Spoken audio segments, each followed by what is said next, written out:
Berbagai topik menarik dikupas dalam Dialog Hari ini.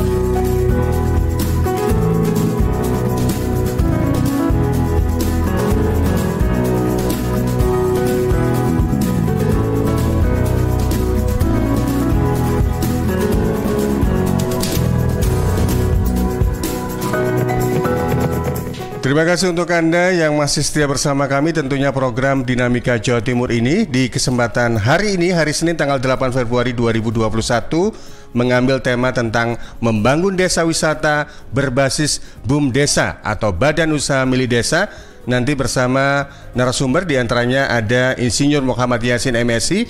Beliau adalah Kepala Dinas Pemberdayaan Masyarakat dan Desa Provinsi Jawa Timur, serta ada Profesor Badri Munir Sukoco, Direktur Sekolah Pasca Sarjana UNER. Beliau juga adalah Guru Besar Fakultas Ekonomi dan Bisnis Universitas Airlangga Surabaya, serta ada Iwan Siswoyo, Pengurus BUMDesa atau Badan Usaha Milik Desa, Wahana Sentosa, Pengelola Wisata Cok Brosot Bojonegoro. Dan tentunya untuk program Dinamika Jawa Timur ini juga bisa Anda dengarkan di Persada Kabupaten Blitar, Mahardika Kota Blitar, Pradia Suara Tuban, Praja Angkasa Trenggalek, RGR Tulungagung, Kanjuruhan Malang, Suara Kota Probolinggo, Wika Mojokerto, Suara Jombang, Suara Sampang, Suara Ngawi, Suara Madiun, Suara Pacitan, Ralita Pamekasan, Ersal Nganjuk, Malowolpati Bojonegoro, Mahardika Bondowoso, Magetan Indah, Ramapati Kota Pasuruan, dan Remaja Klasik Radio Malang. Dan juga untuk Anda sahabat pendengar pemirsa yang ingin bergabung, silakan, nanti ada peluang untuk Anda bergabung di WA kami di 0821 3264 109 atau melalui on air langsung boleh di 031 896 1514. Tanpa berpanjang lebar lagi, saya sapa tiga narasumber yang sudah tampak di depan layarnya masing-masing. Luar biasa ini, ada Pak Yasin, ada Prof. Badri, dan juga ada Mas Iwan Siswoyo. Saya sapa terlebih dahulu. Assalamualaikum, selamat pagi, salam sehat untuk kita semuanya. Pak Yasin, Prof. Badri, dan Mas Iwan, apa kabar ini? Alhamdulillah, selamat pagi Mas Panji, sehat selalu. Prof. Badri, apa kabar Prof? Alhamdulillah Pak Panji, sehat selalu. Mas Iwan juga apa kabar Mas Iwan? Alhamdulillah, pangetunipun Pak Panji, sehat. Luar biasa, saya tertarik dengan kupluknya itu, yang apa istilahnya itu? Topikas ala ini ya, Mataraman begitu ya?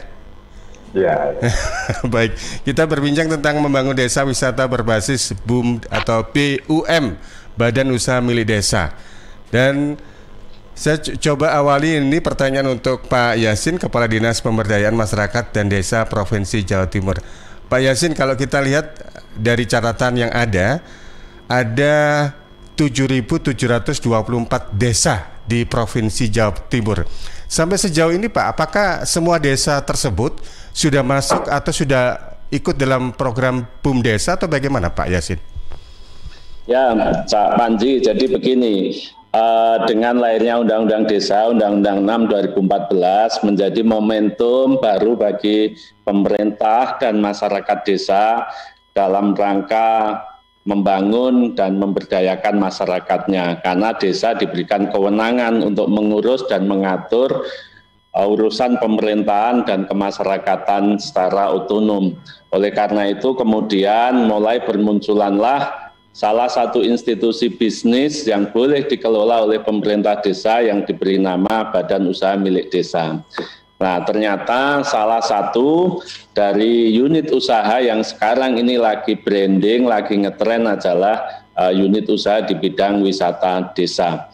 Dari 7.724 desa itu, sampai hari ini sudah ada 6.114 desa yang sudah memiliki BUMDesa di Jawa Timur. Tepatnya 6.118 BUMDesa. Nah, dari sekian itu yang mengelola unit usaha wisata ada 267. Memang kita tidak mengharuskan, jadi bunyinya di undang-undang itu dapat.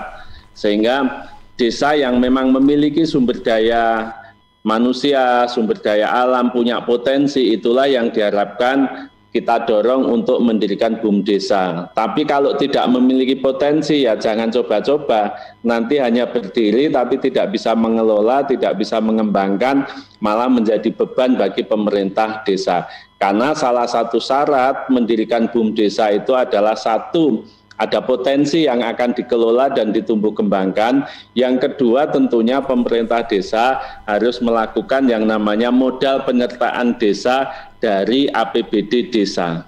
Nah, sebelum melakukan itu ada yang namanya kajian, analisis, bisnis plan-nya seperti apa, sehingga BUM desa ini benar-benar nanti bisa berkembang setelah didirikan. Gitu Pak Panji. Baik Pak Yasin. Pak Yasin, sebenarnya kalau tadi yang sudah Anda sampaikan memang tidak wajib begitu ya, tapi kalau kita melihat anggaran dana desa yang digelontorkan oleh pemerintah itu kan cukup gede ya, nilainya mencapai 70 lebih triliun rupiah.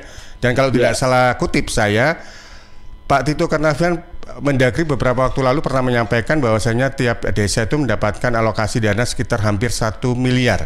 Nah, pertanyaan saya begini Pak, ketika desa itu tidak diwajibkan untuk memiliki BUM desa, sebenarnya kalau potensi itu kan bisa kita create atau bisa kita ciptakan begitu ya.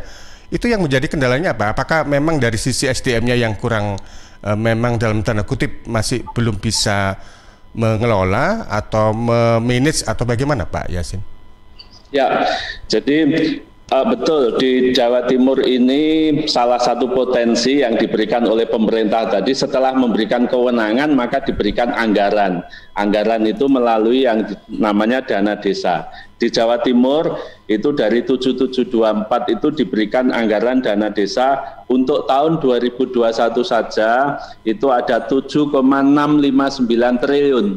Jadi cukup banyak. Kalau kita rata-rata memang 960-an sekian miliar. Jadi belum ada 1 miliar. Maaf juta maksud saya. Jadi kurang hampir 1 miliar lah per desa. Nah, ini memang diberikan kebebasan pemerintah desa mau digunakan untuk apa. Salah satunya yang kita terus dorong adalah mindset masyarakat dan pemerintah desa, jangan hanya membangun infrastruktur, jangan hanya membangun fisik, tapi mulailah beralih bagaimana dana desa itu diinvestasikan untuk sumber daya manusia dan ekonomi. Karena kalau hanya membangun fisik nggak selesai-selesai. Memang betul fisik penting, sekali lagi saya tidak mengatakan fisik tidak penting, tapi jauh lebih penting adalah bagaimana kita memanfaatkan dana desa ini untuk investasi SDM dan pengembangan ekonomi ke depan. Makanya kita dorong bagaimana desa-desa itu agar bisa memiliki BUM desa yang harapannya nanti bisa meningkatkan pendapatan asli desa. Kalau pendapatan asli desanya meningkat, maka desa bisa membangun. Tapi kalau desa untuk fisik dulu tidak punya investasi, nanti nggak punya pendapatan asli desa, selamanya akan tergantung kepada dana desa. Nah, bagaimana kita menyiapkan masyarakat di desa ini, SDM-nya juga kita tata dengan baik, ekonominya juga kita bangun. Salah satunya institusi bisnis yang boleh dimiliki desa itu adalah Badan Usaha Milik Desa, yang menjadi salah satu pilar pembiayaan pembangunan desa ke depan. Ini Pak Mandi, memang kendala utamanya satu, di samping tidak semua desa memiliki sumber daya potensi yang bagus, potensi memang dikembangkan. Kalau desa tidak memiliki potensi bisa menciptakan potensi, tapi butuh sumber daya manusia yang memadai lah. Di desa seringkali sumber daya manusia yang memadai ini juga masih kurang. Karena ini namanya bisnis, institusi ekonomi, maka dibutuhkan jiwa entrepreneur, jiwa kewirausahaan. Nah, ini yang di Indonesia memang kurang, apalagi di pedesaan. Dan yang ketiga adalah komitmen terhadap komitmen pemerintah desa terhadap pengembangan ekonomi itu sendiri. Kuncinya nanti bisa ditanya, ini ada pengelola BUM desa. Kalau pemerintah desanya, apalagi leadernya kepala desa ini tidak punya visi ekonomi yang bagus, ya susah mengembangkan BUM desa ini. Karena memang kepala desa ini menjadi satu-satunya dalam tanda kutip untuk saat ini adalah leader atau panutan bagaimana gerak langkah pemerintahan desa ke depan ini dibangun. Ya, saya kira itu, Kak. Ya, memang kalau kita tahu bahwasanya di BUM desa itu perangkat desa memang tidak boleh incas atau terlibat langsung begitu ya.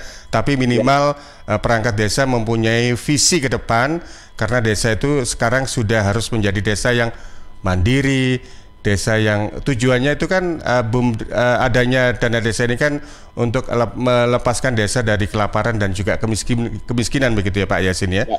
Ya, salah satu hal penting mendirikan BUM desa itu kan butuh dana, butuh modal penyertaan. Nah, kalau pemerintah desa tidak punya komitmen, baru modal awal saja tidak dipenuhi oleh pemerintah desa. Mendirikan tapi ditanya berapa modalnya, nggak ada, ya gimana mau bisnis nggak ada modalnya. Jangan-jangan nanti hanya habis di infrastruktur saja ini Pak Yasin ya. Sementara memang bila inilah pentingnya pemerintah hadir. Jadi pemerintah hadir, maka pemerintah Provinsi Jawa Timur bersama-sama Kepala Dinas Pemberdayaan Masyarakat Kabupaten Kota hadir, kita menciptakan yang namanya Klinik BUM Desa. Klinik BUM Desa ini adalah salah satu media, bagaimana media konsultasi untuk membangun, membina, mendampingi BUM desa yang di Jawa Timur. Ini kita lakukan secara offline maupun online. Nah, di tengah pandemi ini kita banyak lakukan secara online. Tutorial berbasis online, kita klasifikasi BUM desa yang pemula, berkembang, maju. Yang pemula tentunya ini kita harapkan mengikuti tutorial yang kelas pemula, yang sudah berkembang yang mengikuti kelas berkembang, yang sudah maju kita sudah mulai akseskan dengan berbagai lembaga pihak ketiga bagaimana untuk bisa pemasarannya, permodalannya dan sebagainya. Yang maju saja di Jawa Timur itu baru ada 537 desa BUMDes. Betul. Belum ada 10%, hampir rata-rata sebagian besar adalah pemula. Ada 3.200 lebih pemula, yang berkembang ada 2.285 yang berkembang. Ya. Baik Pak Yasin. Mungkin kalau soal klinik BUM desa ini kapan-kapan bisa mengajak para akademisi nih Pak. Prof. Badri. Jadi klinik BUM desa ini kita salah satu timnya adalah dari teman-teman perguruan tinggi, ada dari UNER, ada dari Brawijaya.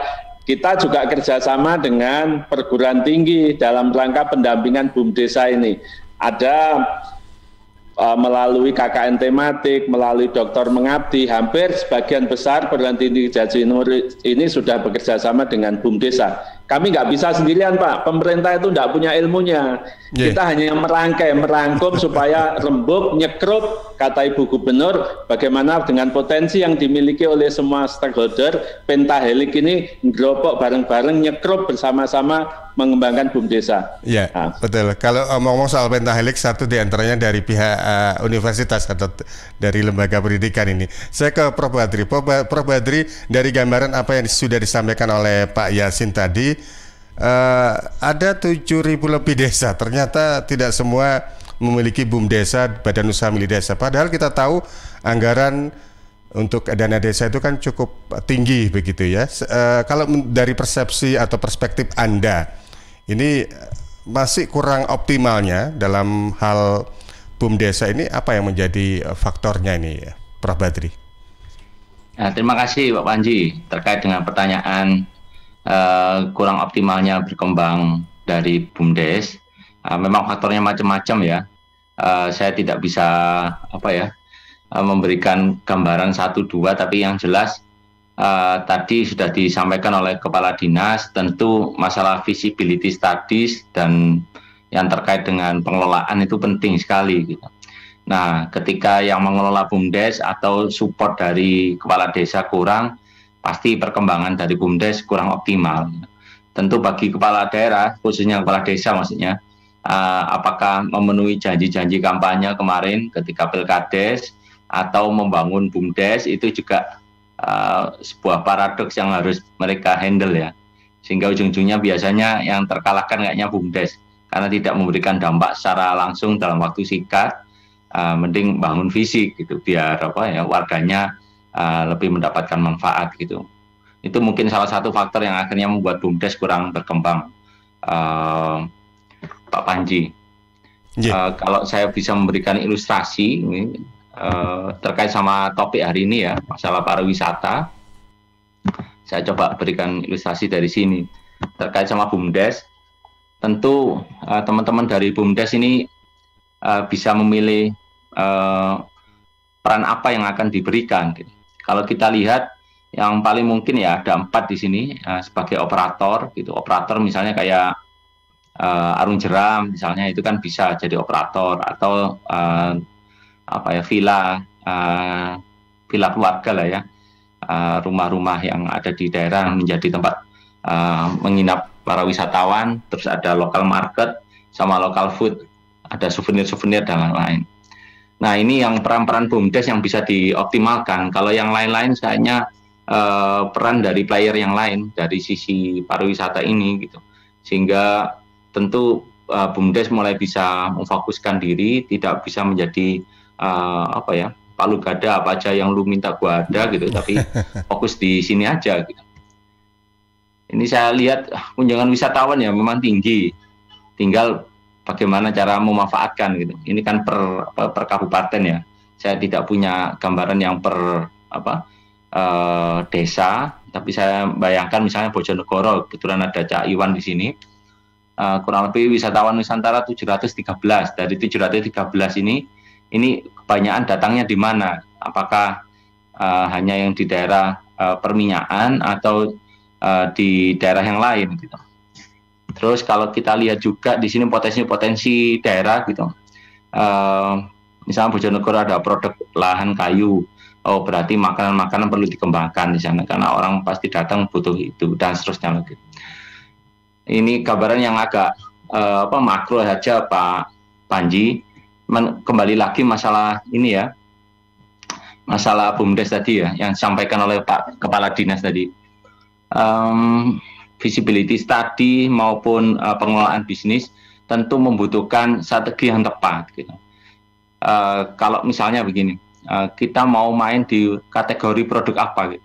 Ini adalah 5-dimension strategy ya, strategi belian dari Heinrich and Fredrickson tahun 2005 ngomongin tentang strategi apa yang membuat sebuah perusahaan itu bisa sukses. Yang pertama tentu kategori produknya harus jelas. Apakah kategori misalnya kalau saya lihat di Cok Sorot tadi malam itu terkait dengan embung. Oke, embung di sana. Segmen marketnya siapa? Apakah hanya orang Bojonegoro atau orang di sekitar Bojonegoro gitu. Terus perlu value creation apa di sana? Perlu ada cerita nggak di sana? Karena kalau tanpa cerita orang itu malas untuk datang. Gitu. Orang wisata itu pasti butuh cerita. Gitu. Itu yang perlu dilakukan sambil meniru apa yang dilakukan dan sukses di Banyuwangi. Gitu. Perlu ada cerita.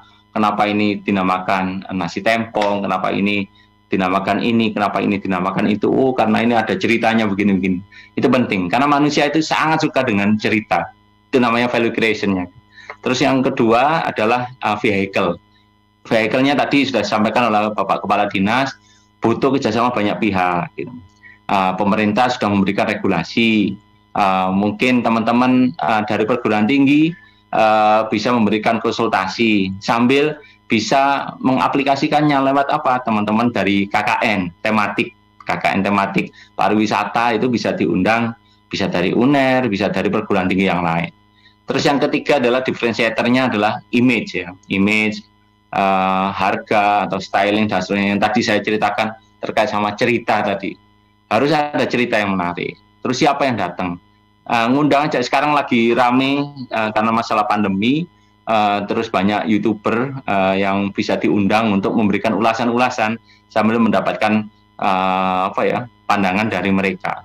Ketika YouTuber itu didatangkan, sama seperti yang dilakukan oleh Banyuwangi di awal-awal, mereka mengundang para wartawan dari detik.com, kompas.com dan seterusnya sehingga banyak cerita tentang Banyuwangi beredar di segala macam berita mainstream maupun di sosmed ya. Itu penting sekali. Dan yang keempat adalah staging. Pada tahun pertama itu apa yang mau digarap, tahun kedua apa yang mau digarap dan seterusnya. Dan yang terakhir tentunya terkait sama segmen tadi. Kalau Banyuwangi itu segmennya middle up, sebagaimana yang disampaikan oleh Bupati Anas kemarin pada acara Elangga Forum. Nah, bagaimana dengan Cok Sorot atau bumdes-bumdes yang lain? Gitu. Karena tadi yang disampaikan oleh Bapak Kepala Dinas, ada 537 desa yang sudah advance level dari bumdes tersebut.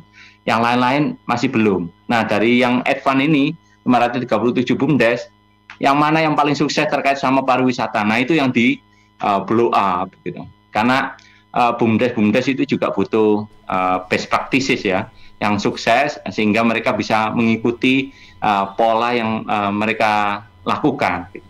Kalau tidak ada cerita sukses ya masih levelnya sama aja gitu Pak Panji. Gitu. Tapi kalau misalnya ada cerita sukses, kalau perlu kita benchmark dengan provinsi lain, yang mana yang paling sukses gitu. Nah, terus habis itu diminta untuk sharing. Saya melakukan ini, saya melakukan itu. Itu bentuk kalau menurut saya sih bentuk inspirasi sambil kita menerapkan prinsip ATM ya, amati, tiru, modifikasi dari apa yang sudah dilakukan di provinsi lain dan sukses, khususnya yang terkait sama pariwisata. Nah, itu beberapa langkah yang sangat visible untuk dilakukan, apalagi zaman pandemi ini cukup mudah untuk mengundang via Zoom sambil memberikan testimoni bagaimana mereka bisa mengembangkan itu, Pak Panji. Mungkin sementara itu Pak Panji. Baik, Prof. Badri, istilahnya kalau kita kopas gitu atau belajar pengalaman dari orang lain tidak ada masalah begitu ya. Tapi kalau kita bicara soal spesifik ke tema kita, membangun desa wisata berbasis boom desa begitu ya, Prof. Kita tahu bahwasanya tempat wisata, destinasi wisata di Jawa Timur itu kan banyak ragam, yang ada yang dikelola oleh perusahaan besar, ada yang dikelola oleh pemerintah daerah setempat dan sebagainya. Menurut Anda kiat-kiat apa saja sih supaya misalnya ada boom desa yang fokus untuk membangun desa wisata di tempatnya supaya bisa tetap survive, istilahnya itu memberikan magnitude tersendiri bagi wisatawan entah itu lokal atau internasional begitu. Apa yang perlu dilakukan selain tadi yang Anda sampaikan soal ada cerita juga gitu, Prof? Ya, kembali yang saya sampaikan tadi ya, masalah keunikan ya. Kenapa saya harus datang di situ gitu? Apakah perlu refreshment atau perlu wisata makan aja atau mau lengkap gitu? Nah, dari berbagai macam pilihan tadi, refreshment ya, misalnya ada tukang pijet, ada wisata air panas misalnya, atau cukup wisata kuliner saja seperti yang ada di Bangkalan. Kita datang ke Bebek Sinjai, terus habis itu balik ke Surabaya, itu berarti yang dapat manfaat hanya bebek tersebut gitu, sedangkan yang lainnya nggak dapat. Nah, itu yang perlu dipikirkan juga gitu. Bagaimana masyarakat desa bisa mendapatkan manfaat yang lebih dari hanya sekedar kunjungan sekali terus langsung pulang gitu. Ini juga perlu dibicarakan, makanya tadi yang saya sampaikan perlu ada stagingnya. Stagingnya apakah ini yang jadi anchornya itu apa? Jadi daya tarik utamanya gitu. Kemudian baru pada tahun kedua dibangun yang daya tarik yang kedua. Oh, ada makanan, minuman atau souvenir. Saya lihat kemarin ada pia, cok sorot gitu. Itu bagus gitu. Yeah. Tapi nyambung nggak dengan yang di embung tadi? Apakah orang memang dulu memang pia itu ditemukan di cok sorot atau apa? Itu kan butuh story. Yeah, nah, kalau story-nya nggak meyakinkan, orang pasti akan nggak ada bedanya dengan yang ada di Jogja atau yang lain. Terus ya begitulah gitu. Jadi kalau menurut saya perlu ada attractiveness-nya ya, apa yang membuat wisata ini menarik, dan yang kedua adalah diferensiasi dengan daerah lain, ditunjang oleh story-story yang dan ini perlu digaungkan. Gaungkannya lewat apa? Ngundang para YouTuber, mungkin lokalan dulu YouTubernya Bojonegoro, ayo main yuk ke tempatku gitu, terus tolong diulas gitu. Kemudian ngundang yang lain yang lebih agak terkenal, dan itu yang baru akan menggelinding ya, menjadi sebuah snowball effect lah. Baik, ya saya ke Mas Iwan ini, pengelola dari Boom Desa Wahana Sentosa Cok Brosot Bojonegoro. Selamat pagi, Cak Iwan, Mas Iwan. Ya, selamat pagi. Iya. Pak Panji. Dari banyak sektor, sehingga apa sih yang menjadi dasar dari boom desa? Mohon maaf, ini di desa mana ini, Mas Iwan? Kalau di tempat ini di Desa Deru, Kecamatan Sumberjo. Desa Daru. Deru. Oh, Deru, Kecamatan Sumberjo, ya. Kabupaten Bojonegoro. Ya. Baik. Dari banyak sektor ini kenapa akhirnya pihak BUMDes setempat akhirnya fokus ke wahana wisata atau tempat destinasi wisata ini, Mas Iwan? Ceritanya bagaimana awalnya ini? Ya, awalnya sih seperti BUMDes yang lain ya, kita memang bergerak di bidang untuk finansial, permodalan untuk masyarakat seperti itu. Dan di 2019 alhamdulillah ini berkat provinsi, Dinas PMD, alhamdulillah Pak Yasin, kami masuk dalam Jalin Matra, jalan lain menuju masyarakat sejahtera, dan ada dana di sana untuk kami, alhamdulillah, puji syukur, untuk mengangkat kemiskinan, ya, terlepas dari kemiskinan. Selain itu ada dana untuk permodalan bagi BUMDes. Akhirnya kami melihat di Desa Biru itu ada potensi sebuah embung gitu. Jadi ada embung yang waktu itu dibuat oleh Dinas PU Pengairan Pemkab Bojonegoro. Di situ kami melihat ini sebenarnya potensi, walaupun sebenarnya daerah kami itu flat, jadi datar. Kami mayoritas itu para petani, tapi di situ sebenarnya ada embung.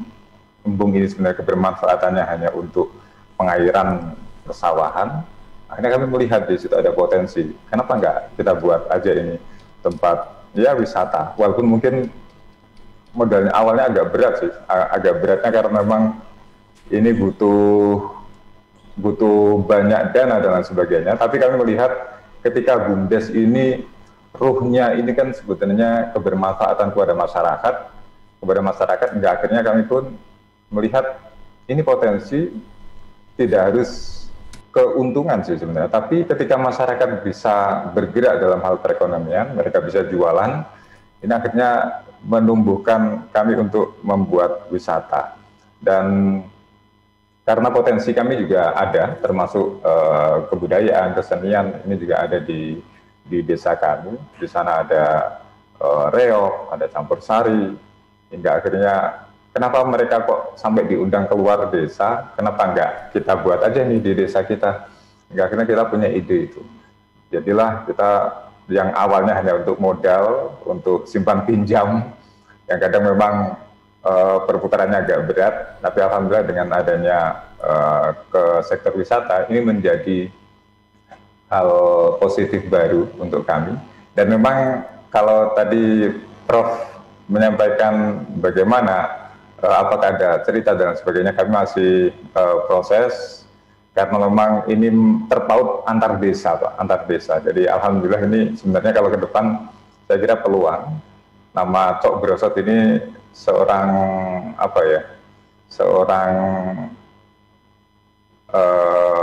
prajurit dari Majapahit hingga akhirnya bergeser ke kawasan Bojonegoro. Biasanya punya cerita-cerita tersendiri, termasuk bagaimana Desa Deru itu dinamakan, seperti itu. Nah, tadi juga Pak Kadin juga menyampaikan bagaimana kolaborasi ini yang paling penting. Jadi kami pun lakukan, setelah kami melihat potensi itu, kami pun melihat regulasinya, dan kami pun mengikuti hingga akhirnya sampai ke klinik BUMDes di Jawa Timur, hingga akhirnya sampai ke pusat. Saat ini pun kami terus bergerak untuk pembenahan dan kolaborasi dengan masyarakat, seluruh masyarakat, termasuk pemerintahan desa. Alhamdulillah Pak sudah memberikan penyertaan modal juga untuk kami, dan kami berharap juga ke depan ini masih terus ada, walaupun memang PR-nya berat karena memang 2020 kami belum bisa bergerak sama sekali terkait pandemi COVID-19 ini. Tapi alhamdulillah kami masih ada rasa optimis dengan ketika kami tidak bisa menghadirkan tamu ke tempat kami, ya akhirnya kami pun melihat masyarakat, oh ternyata ada produk-produk yang mereka buat, hingga akhirnya kami pun ikut sebagai sebagai mediator untuk penjualan. Jadi kami pun mempromosikan produk-produk seperti yang tadi Prof bilang, kami ada bapia, yaitu memang produk-produk yang mereka buat, kami hanya menjualkan saja. Jadi BUMDes tidak sampai ke produksinya, tapi kami sebagai marketingnya aja, seperti itu. Baik. Seperti itu ya Pandi. Jadi tidak mungkin konsep awalnya itu sekedar tempat wisata, tapi sekarang sudah ada ekosistem, ada orang jualan di situ, dan juga ada produk-produk unggulan yang bisa dipasarkan di luar daerah, begitu ya Pak Siwan ya? Ya. Baik. Sampai sekarang memang untuk Cok Brosot itu memang kunjungan wisatawan bagaimana? Apakah di kondisi pandemi ini menurun atau memang dibatasi atau bagaimana? Ya memang harus ditutup, dan cuma memang masih ada beberapa kegiatan termasuk yang senam dengan jaga jarak, terus pemancingan masih karena memang harus benar-benar kita manfaatkan ini untuk protokol kesehatan. dan tidak bisa untuk semua berkerumun ke situ. Gitu, Cak. Baik, tidak ada rencana untuk diversifikasi usaha begitu mungkin kalau bagi para pelaku bisnis, kalau usaha ini memang lagi stuck mungkin bisa cari ke sektor yang lain gitu? Teman-teman masih ada sih ya, mereka ada yang kembali membuat produk-produk makanan khususnya karena memang tidak memungkinkan untuk jasa, ya udah kita jualan makanan aja. Makanan, dan itu kayaknya kok berpeluang, ya udah kita jualan aja. Betul. Karena prinsipnya Mas Iwan ini kan bukan tipe kalau orang yang meratapi atas apa yang terjadi. Kita harus tetap ini ya, harus berjuang gini. Nanti dimarahin Pak Kadin nanti. Baik. Dan sepertinya di Zoom saya juga ada peluang dengan Ketua IKUA Cabang Sidoarjo. Selamat pagi, Assalamualaikum Dr. Win. Oh, baik. Sepertinya tadi sempat masuk nih Dr. Gigi Winarya, Ketua IKUA Cabang Sidoarjo, dan beliau sempat memberikan sedikit komentarnya di program Dinamika Jawa Timur untuk pagi hari ini. Baik, sebelum kita lanjutkan untuk program Dinamika Jawa Timur dengan tema membangun desa wisata berbasis BUM Desa atau Badan Usaha Milik Desa, Pak Yasin, Prof. Badri, dan Mas Iwan, kita jeda dulu ya. Nanti kami akan kembali sesudah beberapa pesan berikut ini.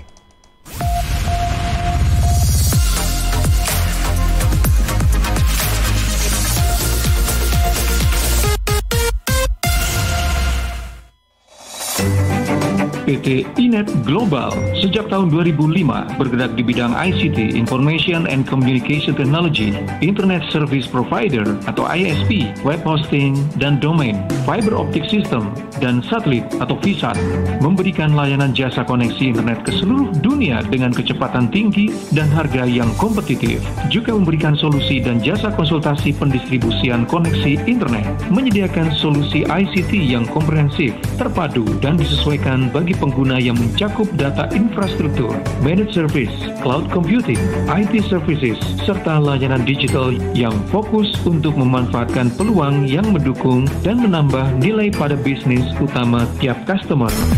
Untuk layanan dan servis Inet, hubungi kantor pusat Jalan Kuningan Barat nomor 8 Jakarta. Telepon 021 299 66900. Kantor Surabaya, Intiland Tower lantai 11, Jalan Panglima Sudirman 101 sampai 103 Surabaya. Telepon 031 535 3955 031 535 3955. Inet Globalindo, the best service for great solution. Saya warga Jatim, Piu dari Padi Ribon, memakai masker. Memakai masker melindungi kita dari risiko penularan COVID-19 hingga 75%. Maskerku melindungimu, maskermu melindungiku. Jatim tangguh. Dan ternyata cinta. Solusi terbaik untuk rumah kos di Sidoarjo, Graha Sakinah Syariah. Graha Sakinah Syariah. Hunian kos premium dengan harga terjangkau dan terbuka untuk semua kalangan. Harga mulai 1 jutaan per bulan. Lokasi di tengah kota berkonsep syariah, fasilitas lengkap, aman dan nyaman. Parkir luas, dapur bersama, jemuran, akses 24 jam dan dilengkapi dengan jasa laundry. Graha Sakinah Syariah. Graha Sakinah Syariah Juga menyediakan kos harian mulai 150.000 per hari. Tetapi untuk pasangan belum menikah tidak diizinkan. 4 lokasi terbaik Graha Sakinah Syariah bisa jadi pilihan terbaik untuk hunian kos Anda. 3 unit di Kelurahan Magersari, Kecamatan Sidoarjo, dan 1 unit di Perumahan Pondok Jati, Desa Pagerwojo, Buduran, Sidoarjo. Khusus di Perumahan Pondok Jati dilengkapi dengan resto. Booking sekarang juga dan pastikan hunian kos syariah aman dan nyaman jadi pilihan. Hubungi Abah Bandi di 081 230 55052 081 230 55052. Sahabat, kalau Anda melihat lampu penerangan jalan umum PJU yang padam, pohon tumbang di sekitar wilayah Sidoarjo, sekarang Anda bisa melaporkan melalui aplikasi e-Lingkungan. DLHK, Dinas Lingkungan Hidup dan Kebersihan Kabupaten Sidoarjo, meluncurkan e-Lingkungan. Caranya download aja di Play Store, kemudian login dengan memasukkan nama, nomor telepon, dan nomor induk kependudukan atau NIK. Sesudah masuk, sahabat bisa langsung memanfaatkan layanan e-Lingkungan. Untuk pengaduan, sahabat bisa langsung memilih buat pengaduan, kemudian tuliskan lokasi dan klik tombol berlogo MAP. Selanjutnya tuliskan deskripsi aduan, dan yang terakhir kirim foto dan data pengaduan untuk diverifikasi. Adukan lampu PCU padam, pohon tumbang melalui aplikasi e-lingkungan. Informasi ini dipersembahkan oleh DLHK Kabupaten Sidoarjo. Assalamualaikum warahmatullahi wabarakatuh. Saya Ismono Adi Jatmiko, GM Telkom Sidoarjo. Atas nama keluarga besar Telkom Sidoarjo, kami mengucapkan selamat Hari Jadi Kabupaten Sidoarjo ke-162. Semoga program-program inovatif yang telah dicanangkan pemerintah Sidoarjo dapat berjalan lancar dan memberikan kemajuan, sehingga terwujud Sidoarjo yang berdaya saing unggul dan sejahtera sesuai dengan tema HUT tahun ini. Amin ya Rabbal Alamin. Wassalamualaikum warahmatullahi wabarakatuh. Guys, sejak pandemi yang melanda Indonesia tahun lalu, sekarang semua kegiatan jadi serba online nih. Mulai dari meeting kantor, bisnis, presentasi ke klien, pembelajaran dan kuliah, sampai belanja keperluan sehari-hari. Apapun deh. Tapi kamu nggak perlu khawatir. Ada IndiHome yang bisa melengkapi kebutuhan layanan internet di rumah kamu.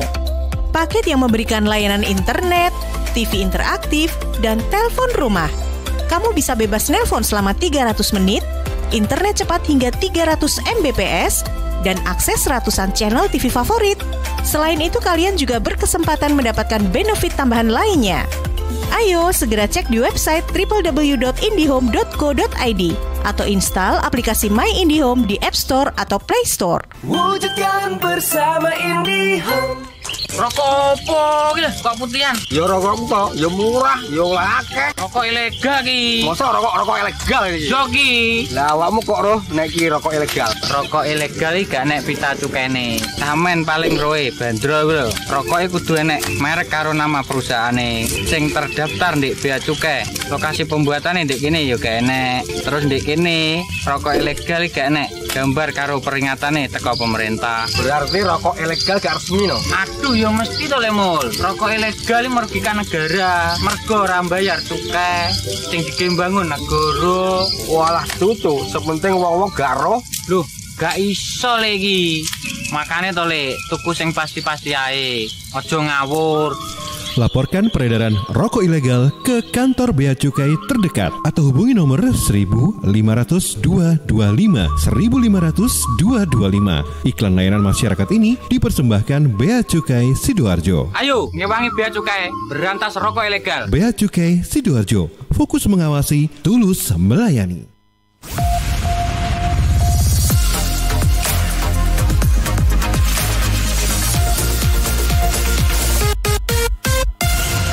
Baik, terima kasih sahabat pendengar pemirsa, masih bersama di program Dinamika Jawa Timur dengan tema membangun desa wisata berbasis BUM Desa.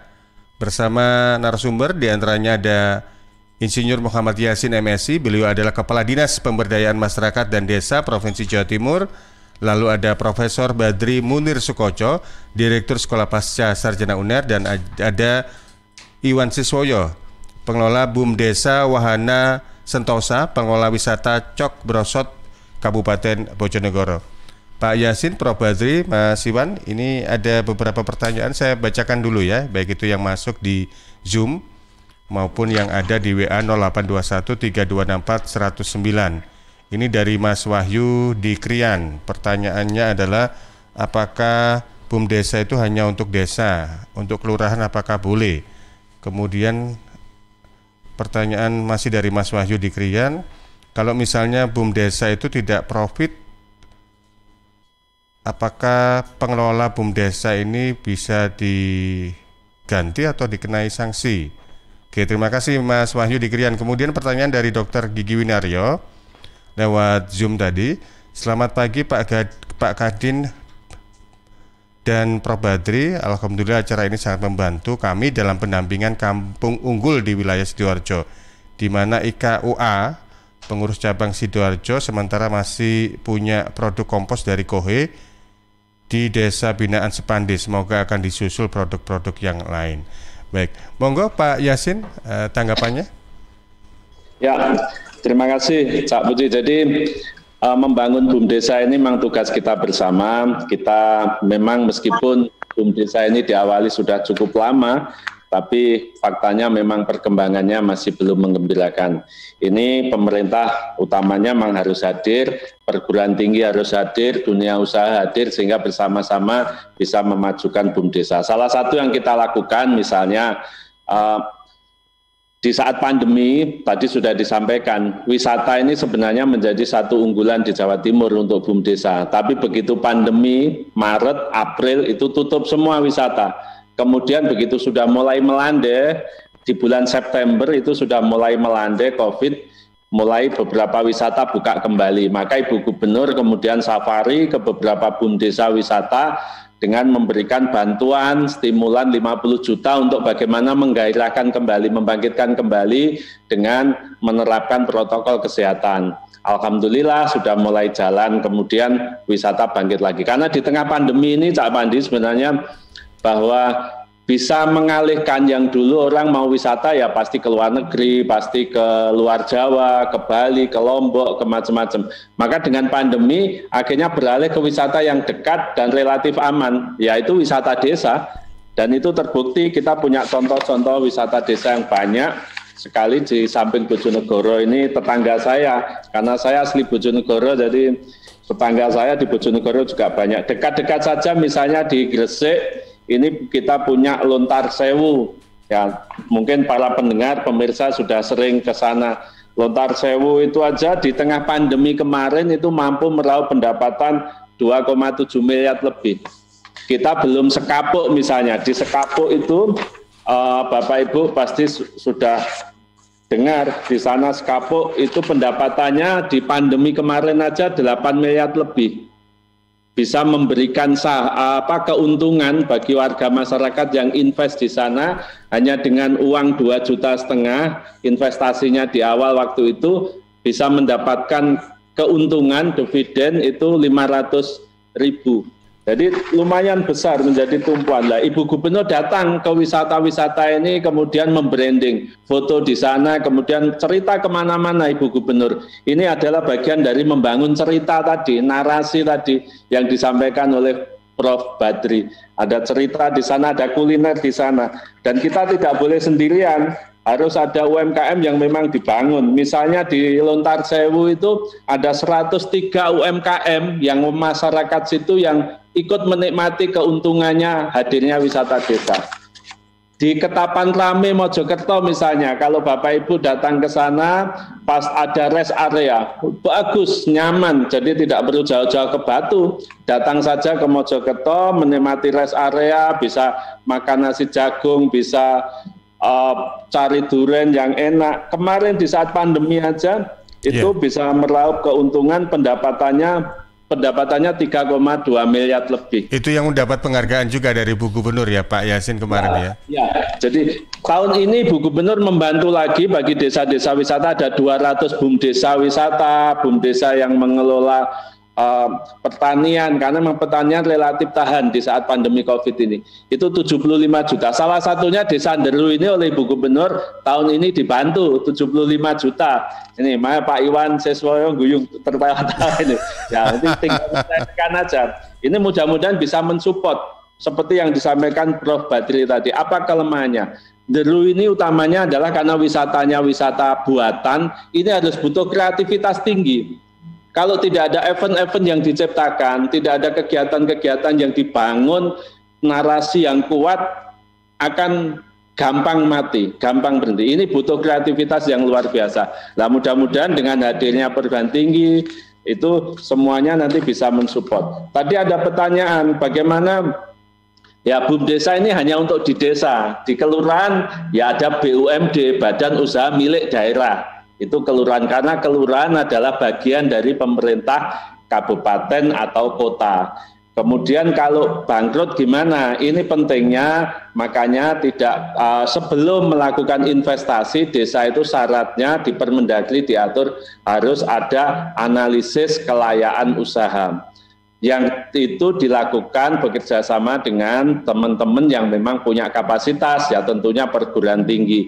Kalau sudah ada analisis kelayaan usaha, sudah kemudian pengelolanya sudah didampingi, sudah dicoba bekerja keras kok kemudian bangkrut, ya mau gimana lagi? Ini namanya membangun ikhtiar itu ya ada keberhasilan, ada kegagalan. Yang penting sepanjang tidak ada niat jahat di sana, maka saya pikir tidak ada masalah.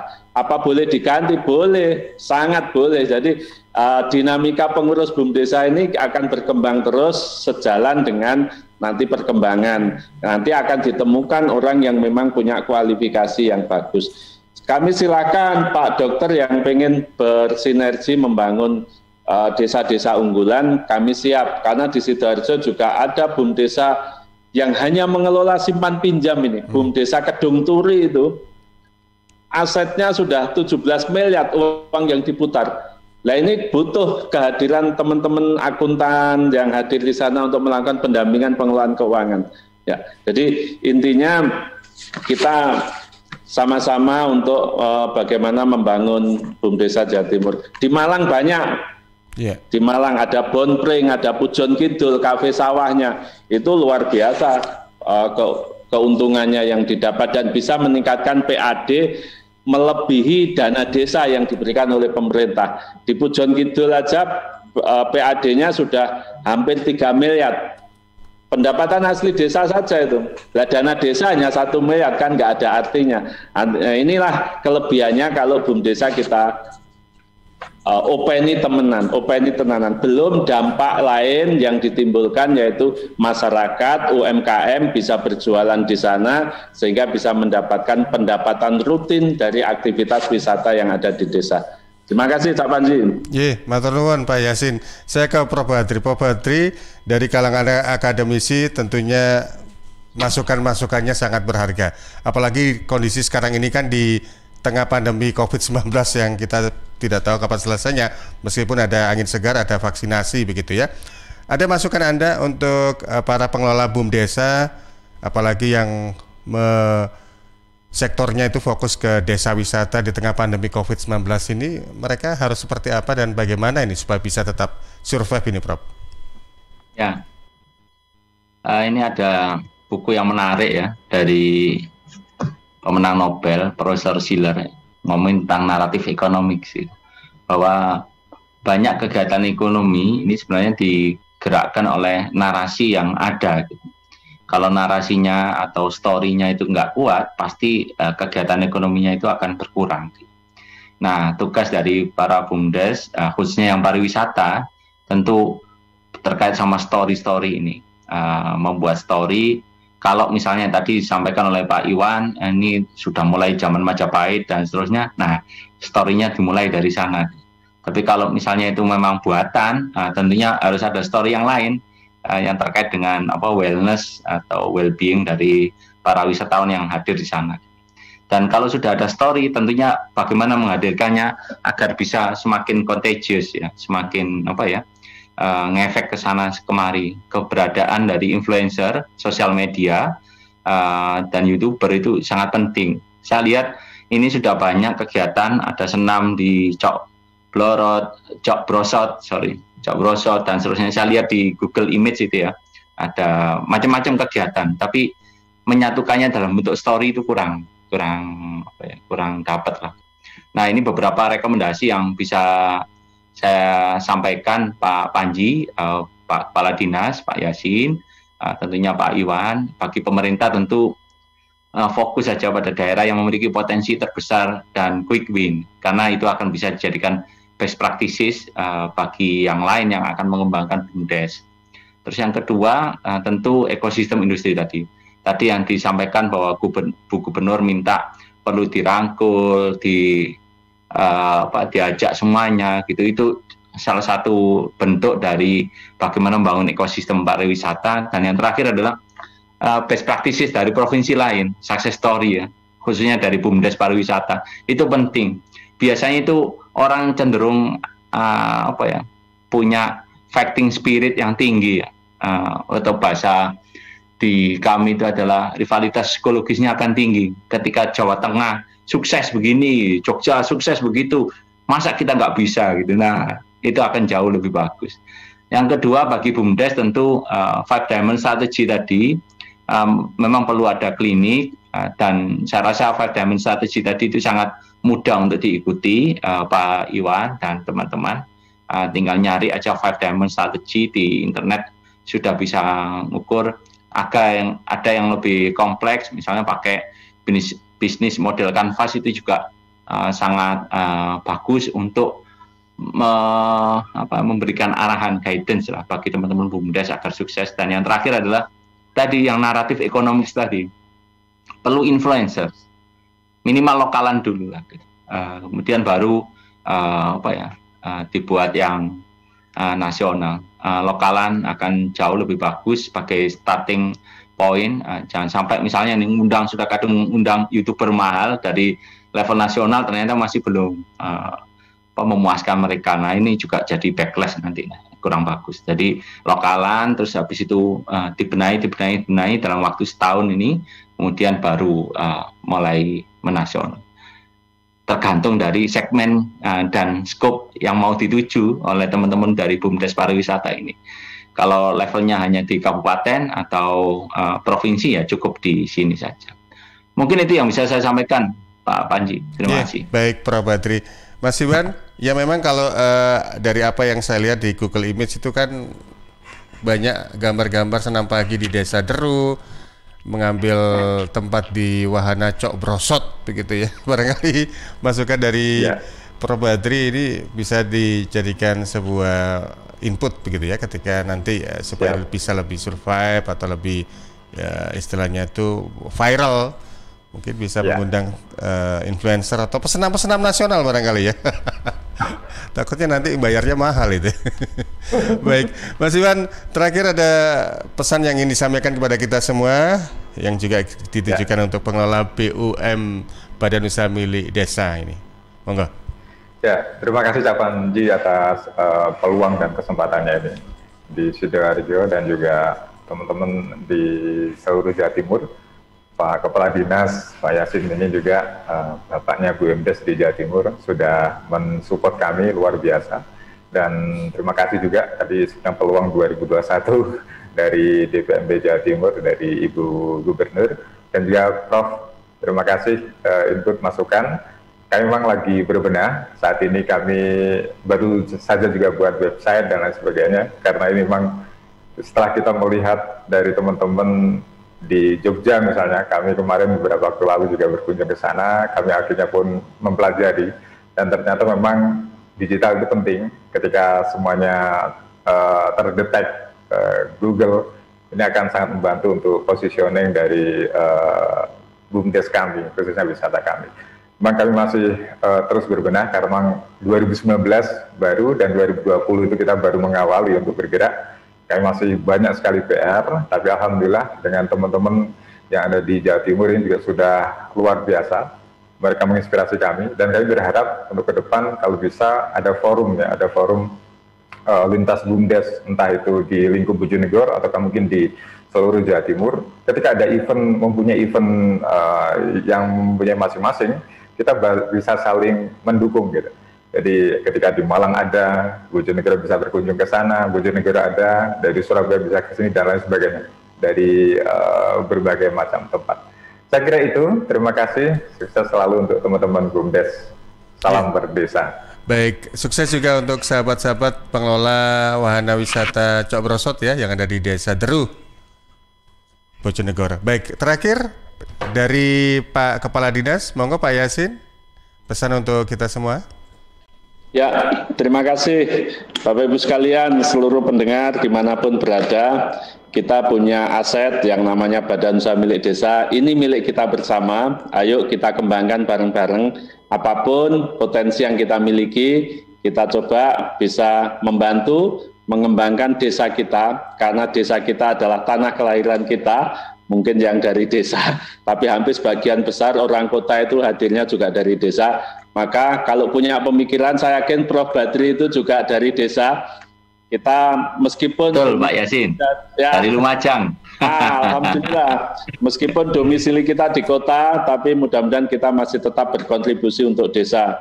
Dari desa, kita membangun Indonesia.